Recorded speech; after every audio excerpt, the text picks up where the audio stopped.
More than 200 people have reportedly been killed in Ethiopia in an attack in the Oromia region.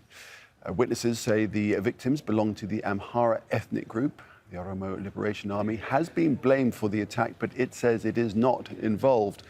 Well, Ethiopia is an ethnically diverse nation, but it's experiencing widespread tensions with hundreds of people killed in recent years. Much of the south and west is inhabited by the Oromo people, who make up the largest population group.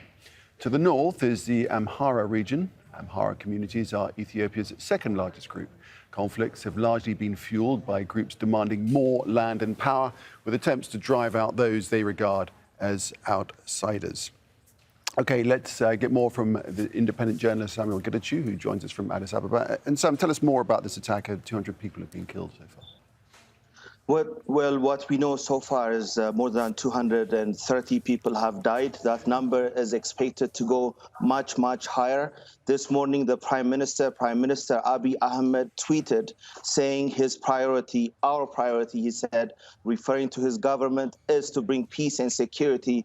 But it's been a challenging few years to Ethiopia and Ethiopians. There was an attack last week in Gambela, where a majority of the city was overpowered by Oromo Liberation Front, which the government has accused of being a terrorist organization.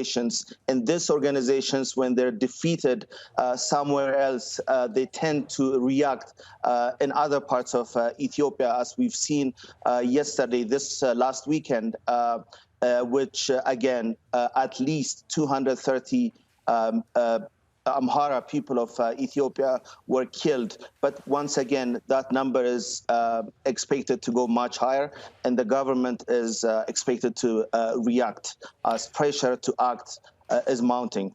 Right. And Sam, tell us more about the context of this in a country experiencing, widespread ethnic tensions. Yes, Nick, as you mentioned, Ethiopia is a diverse nation. It has more than 90 different ethnic groups in this country of 120 million people. Some blame the previous government, which had ethnic federalism that was implemented to empower minorities. But instead, what it has really done to Ethiopians is break the idea of citizenship. All of a sudden, Ethiopians have embraced their ethnic background instead of their citizenship. Everyone feels they're either an Amhara, Oromo, or Gurage, or Tigray, and so on. And again, showing that it hasn't really reached how it was intended, and it has really broken the system of citizenship. And we see it in many, many parts of the nation. There was, during the previous government, Ethiopians used to carry an ID that identified themselves not as an Ethiopian, but based on their ethnic backgrounds. And that really pushed many Ethiopians from really going outside of their ethnic-based society, and that has really touched the core of what it means to be an Ethiopian in this country. Samuel Getachew on the context of that attack in the Oromia region. Sam, thanks a lot.